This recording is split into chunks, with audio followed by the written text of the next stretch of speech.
Revelio.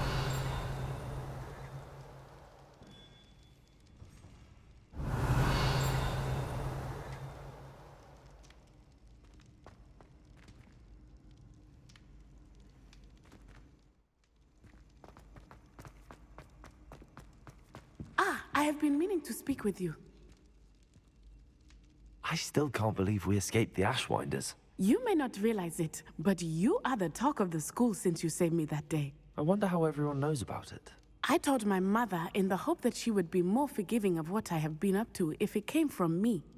She likely told other professors, and news travels quickly. Unfortunately, she might, in fact, have been even less forgiving than I'd hoped.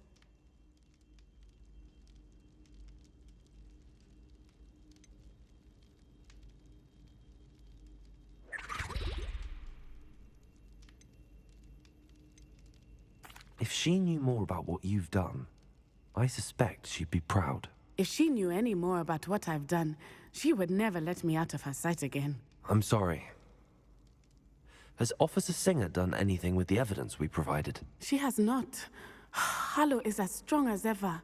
Someone needs to stop him, whether it is us or Officer Singer. If someone had stopped the monsters like him in Matabeleland, my father would be alive today. What exactly happened to your father?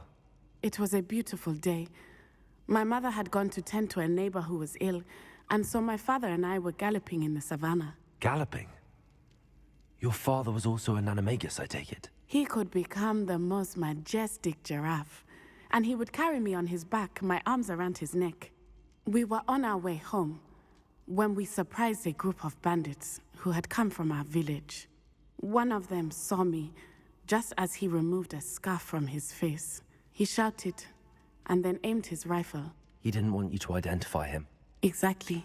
In an instant, my father bowed his neck to protect me and was hit. As he fell, my father changed back into his human form. When the bandits saw this, they turned and ran in fear. Magic terrified them, and then he was gone. And it was all my fault. Your fault? How so? He died protecting me. If I had been capable of protecting myself, he would still be alive today. My mother and I tried to go on without him, but it became too much for us there. A few years later, we left to come to Scotland. Do you think taking down the Ashwinders will avenge your father's death? No. Vengeance is not what drives me. My father would not want that. He and my mother raised me to believe that it is a privilege to be able to fight for those who cannot. I know there is risk involved, but I feel it is worth it. I am glad you seem to think so too. What does your mother think about all of this? Well, as you saw, she worries a great deal. She is an excellent seer, but I think it bothers her to this day that she did not see my father's death coming. She misses him, as do I. So I believe on some level she understands my need to seek justice in a small way. But that does not mean that she likes it. Do you think your father would approve of the things we've been doing? Oh my, that is a good question. In theory, yes. Although he would worry as my mother does. But I think he, of all people, would understand my persistence. My father never shied away from a fight for good, no matter how ruthless the foe. And I think he would have enjoyed knowing that I had a compatriot like you. I'm sorry, Natty. I can't imagine what you've been through. Your father sounds exceptional. He was.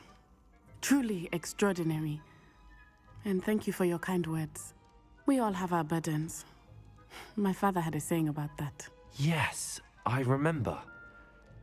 Rain does not fall on one roof alone. Exactly. Soon you and I will put an end to the Ashwinders, beginning with Harlow. And once he is gone, we will turn our attention to Rookwood. We are making progress, and we will succeed. Thank you again for saving me. You deserve all of the praise you have received.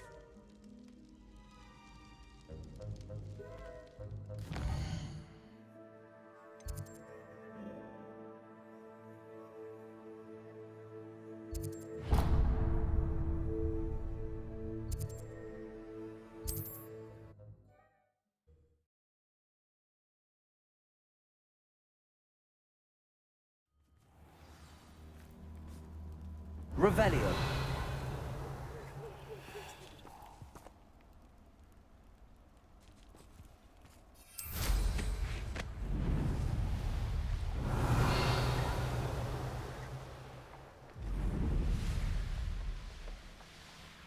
Let's see what's up your sleeve this time, Merlin.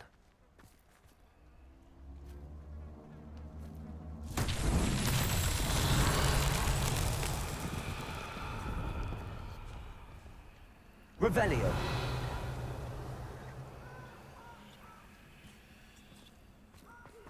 Confringo.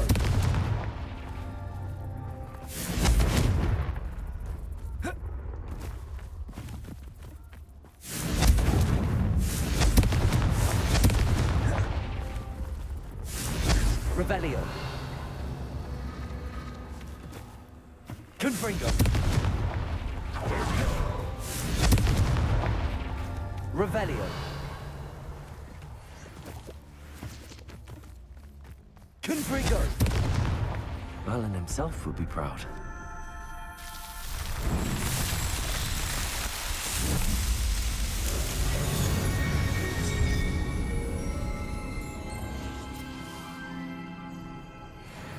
Revelio.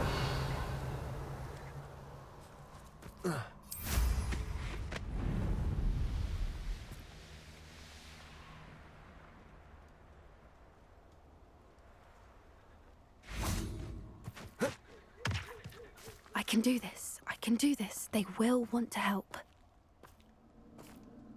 Is this where we're meeting the centaurs? Well, they don't exactly know we're coming, so it's less of a meeting and more of a surprise, I suppose. Once we tell them about the Snidgets, they'll understand why we came and they'll want to help. I hope you're right. Perhaps they'll be able to tell that we're sincere. There's something about them that's so knowing. It's almost unnerving. I suppose they are known for having an air of omniscience. That's exactly the right word. I just... never mind. What is it? It's nothing, truly. We've no secrets to hide. Speaking of secrets, I do want to tell you why Victor Rookwood's after me. He's working with Ranrock, and Ranrock's after something I found at Gringotts. Fig had a portkey that led us there after the dragon attack. It's a bit of a long story, and Fig's asked that I not speak of it yet. Goodness. Well, that certainly helps explain a bit about what we saw back at Horntail Hall. Of course, I'll guard your secret as if it were my own. Even the centaurs won't know. We'll simply be honest with them about what we're trying to do.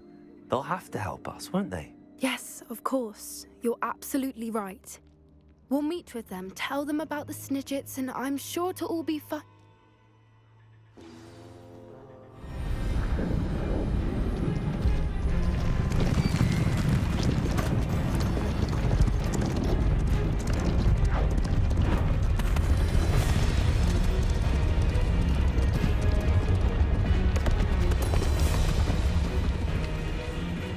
What do you think you're doing here, humans? Please! We were hoping to speak with you. Ah! I suppose you'd like a tale for your friends of the time you spoke to a centaur, and it spoke back. No, never! We're here because we need your help. Enough! You made a grave error in judgment in coming here, little witch.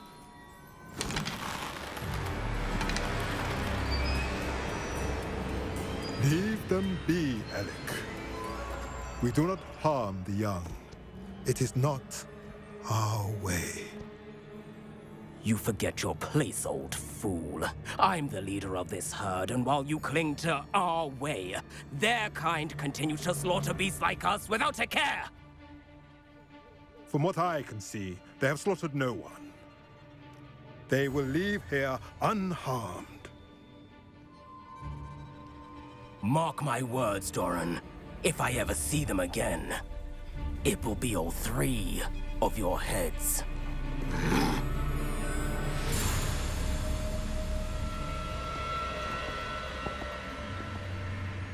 Foolish children.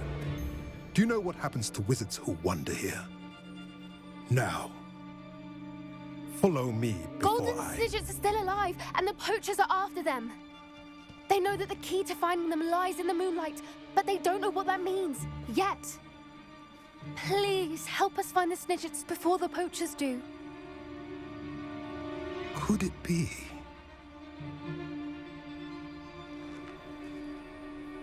In the south, there is a cave within which lies what the poachers seek. A moonstone.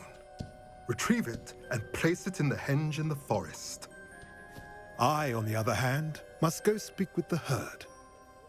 Find me after you have done this.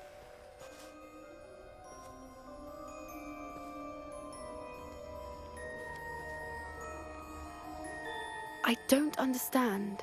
So the moonlight mentioned in the journal doesn't refer to actual moonlight, but to a moonstone. What do moonstones have to do with Snidgets? And why was he so certain about where we could find one? Isn't Moonstone all around us? Why retrieve one from a cave? Knowing centaurs, I suspect he's referring to a specific moonstone. We'll likely know it when we see it. I don't know, but I am inclined to believe him, what with his being a centaur and all. I am too. It is a shame how quickly he left. What was his name? Doran. That's what the leader of the herd called him. Well, if Doran knows something we don't, I'd rather act now and ask questions later. I can head to the library and start looking into the cave you mentioned. I'll let you know what I find. Revelio.